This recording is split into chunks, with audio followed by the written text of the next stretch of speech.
পিকে tutorial hub চ্যানেলের আরেকটি নতুন ভিডিও আমার সকল প্রিয় দর্শক এবং ভিউয়ার্স বন্ধুদের স্বাগত জানাই। প্রিয় দর্শক, তোমাদের উদ্দেশ্যে আমি প্রথমে জানিয়ে রাখি, তোমরা আমার আজকের এই ভিডিওটি শুরু থেকে শেষ পর্যন্ত সম্পূর্ণ অংশটুকু দেখবে এবং ভিডিওটি তোমাদের কেমন লাগলো তা কমেন্টের মাধ্যমে জানাবে।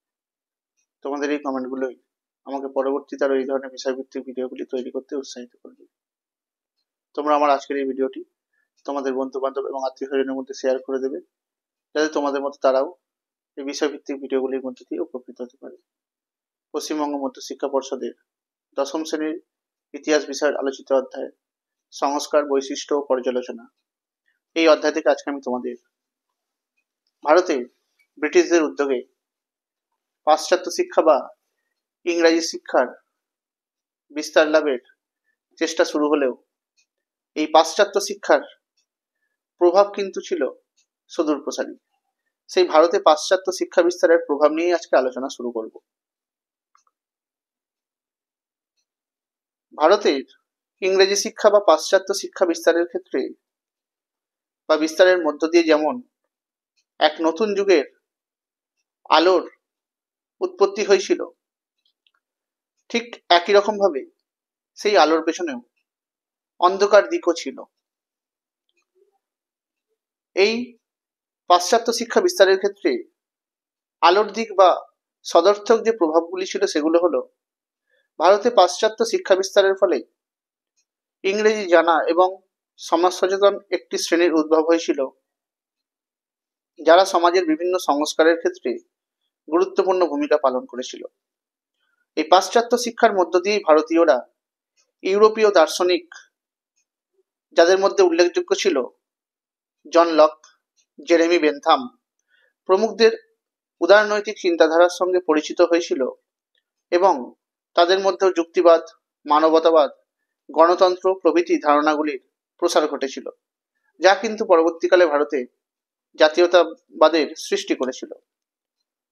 পাশ্চাত্য শিক্ষায় শিক্ষিত মধ্যবিত্ত শ্রেণীর মানুষরা সাহিত্য, সমাজ, সংস্কৃতি সব দিক থেকেই এক নতুন ধরনের চর্চা এবং পরিবর্তন নিয়ে এসেছিলেন, যা এদেশে বিশেষ করে ভারতের মধ্যে বাংলায় নবজাগরণ বা রেনেসাঁসের সৃষ্টি করেছিল। এগুলো গেল সদর্থক প্রভাব। এবার আমি এই পাশ্চাত্য শিক্ষা বিস্তারের ক্ষেত্রে যে অন্ধকার দিক বা নেতিবাচক প্রভাব সেগুলো বলবো। ভারতের পাশ্চাত্য শিক্ষার বিকাশের ফলে বিশেষ করে সরকারি চাকরির জন্য ইংরেজি শিক্ষা বাধ্যতামূলক হওয়ার পর তরুণ সমাজ ভারতের প্রথাগত শিক্ষার প্রতি আগ্রহ হারিয়ে ফেলেছিল। ফলস্বরূপ এই ধরনের শিক্ষা ব্যবস্থা ধ্বংসের দিকে চলে গিয়েছিল। চাকরি পাওয়ার লক্ষ্যে যুব সমাজ নিজেদের মাতৃভাষার চর্চাকে বন্ধ করে দিয়ে ইংরেজি শিক্ষার প্রতি জোর দিয়েছিল, যার ফলে দেশীয় ভাষা চর্চা সীমিত পরিসরে সীমাবদ্ধ হয়ে পড়েছিল। তৎকালীন সমাজে জাতপাত বা অর্থনৈতিক দিক থেকে বৈষম্য থাকলেও সাংস্কৃতিক দিক থেকে কোনো বৈষম্য ছিল না। তবে এই পাশ্চাত্য শিক্ষায় শিক্ষিত শ্রেণী ইংরেজিকে অনুকরণ করে নিজেদেরকে বাকি সকলের থেকে উচ্চ মনস্ক মনে করতে শুরু করার ফলে সমাজে সংস্কৃতিগত বৈষম্যের সৃষ্টি হয়েছিল। তবে এক্ষেত্রে বলা যায়, শুধুমাত্র যে পাশ্চাত্য শিক্ষায় শিক্ষিত শ্রেণী তারাই নয়, তাদের সংস্পর্শে আপামর ভারতীয়দের মধ্যে ধীরে ধীরে নিজেদের ঐতিহ্য এবং সংস্কৃতি নিয়ে সচেতনতা বৃদ্ধি পেয়েছিল। পাশ্চাত্য শিক্ষায় শিক্ষিত ব্যক্তিরা এদেশের সমাজের অপ্রয়োজনীয়, অর্থহীন কুসংস্কার এবং কুপ্রথাগুলিকে দূর করার জন্য অগ্রসর হয়েছিলেন। পাশ্চাত্য শিক্ষার আলোকে নারী শিক্ষার প্রয়োজনীয়তা আরো অনেকটাই স্পষ্ট করে সকলের কাছে বুঝতে সুবিধা হয়েছিল এবং সেখান থেকে নানা উদ্যোগ শুরু হয়েছিল। যেমন উদাহরণস্বরূপ বলা যায়, ঈশ্বরচন্দ্র বিদ্যাসাগর নারী শিক্ষা প্রসারের জন্য প্রায় 35টি বালিকা বিদ্যালয় স্থাপন করেছিলেন। আবার ড্রিঙ্ক ওয়াটার বেথুন সাহেবের উদ্যোগে হিন্দু ফিমেল স্কুল স্থাপিত হয়েছিল। এই পাশ্চাত্য শিক্ষা ব্যয়সংকুল হওয়ায় এবং বৃত্তি বা সরকারি সাহায্য সীমিত হওয়ায় দরিদ্র পরিবারের ছাত্রছাত্রীদের পক্ষে এই ধরনের শিক্ষা গ্রহণ করা সহজ ছিল না। মাতৃভাষায় শিক্ষা অবহেলিত হওয়ায় এবং প্রাথমিক শিক্ষার ওপর প্রথম দিকে জোর না দেওয়ার ফলে গ্রামীণ অঞ্চলের দিকে নিরক্ষরতা আগের তুলনায় বৃদ্ধি পেয়েছিল। এমনকি মুসলমান সমাজ পাশ্চাত্য শিক্ষা গ্রহণে অনিচ্ছুক হওয়ার ফলে পাশ্চাত্য শিক্ষা গ্রহণকারী হিন্দু সমাজের সঙ্গে এই মুসলমান সমাজের ব্যবধান আগের তুলনায় বৃদ্ধি পেয়েছিল।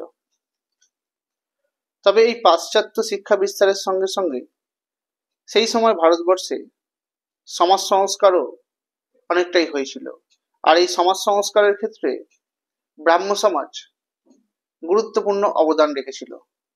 তাদের সেই অবদান নিয়ে এবার আলোচনা শুরু করব। 19 শতকের ভারতে সমাজ সংস্কারের ক্ষেত্রে যে সমস্ত প্রতিষ্ঠানগুলি উল্লেখযোগ্য ভূমিকা পালন করেছিল তাদের মধ্যে সবার ওপরে ছিল রাজা রামমোহন রায় প্রতিষ্ঠিত ব্রাহ্ম সমাজের সংস্কার আন্দোলন। এই আন্দোলনের সংস্কারের ক্ষেত্রে যে অবদান ছিল সেগুলি হলো তৎকালীন হিন্দু ধর্মের প্রচলিত কুসংস্কার, মূর্তি পূজা এবং রক্ষণশীলতাকে দূর করা, তার সঙ্গে একেশ্বরবাদ বা নিরাকার ব্রহ্মের উপাসনার মধ্য দিয়ে সমাজে আধুনিকতার আলো আসতে শুরু করেছিল এই ব্রাহ্ম সমাজের উদ্যোগে। রাজা রামমোহন রায় মনুসংহিতা সহ বিভিন্ন হিন্দু শাস্ত্র থেকে উদ্ধৃতি দিয়ে প্রমাণ করেছিলেন যে সতীদাহ প্রথা হিন্দু ধর্ম বিরোধী এবং তিনি কিছু বাংলা ও ইংরেজি পুস্তিকা প্রকাশের মধ্য দিয়ে সতীদাহ বিরোধী আন্দোলন জোরদার করে তুলেছিলেন। তারই উদ্যোগে এবং আবেদনে সাড়া দিয়ে 1829 খ্রিস্টাব্দের 4 ডিসেম্বর 17 নম্বর রেগুলেশন আইনের মধ্য দিয়ে সতীদাহ প্রথা নিষিদ্ধ ঘোষণা করেছিলেন তৎকালীন প্রধান লর্ড উইলিয়াম বেন্টিঙ্ক। রাজা রামমোহন রায়, দেবেন্দ্রনাথ ঠাকুর, কেশবচন্দ্র সেন প্রমুখেরা তাদের উদ্যোগে ব্রাহ্ম নেতারা বাল্যবিবাহ, বহুবিবাহ, কৌলিন্য প্রথা, জাতিভেদ প্রথা, অস্পৃশ্যতা, গঙ্গাসাগরে সন্তান বিসর্জন প্রভৃতি কুপ্রথাগুলির বিরুদ্ধে আন্দোলন গড়ে তুলেছিলেন।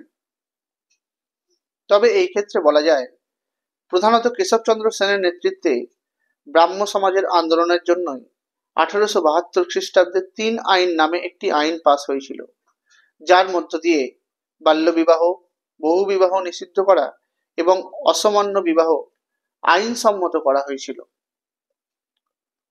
এই ব্রাহ্ম সমাজ নারী শিক্ষার প্রসারেও উদ্যোগী হয়েছিল।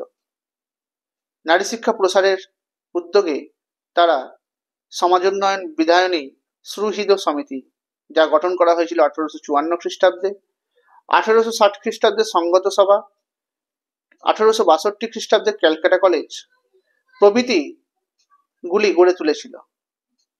তাই বলা যায় 19 শতকের শুরুর থেকে অর্থাৎ প্রায় 1830 খ্রিস্টাব্দে রাজা রামমোহন রায় থেকে শুরু করে 1880 খ্রিস্টাব্দ পর্যন্ত ব্রাহ্ম সমাজ নিরলসভাবে সমাজ সংস্কার আন্দোলনে নেতৃত্ব দিয়ে গিয়েছিল, যার মধ্যে কৃষকদের কল্যাণ, শ্রমিকদের কল্যাণ প্রভৃতি বিষয়গুলো যুক্ত ছিল।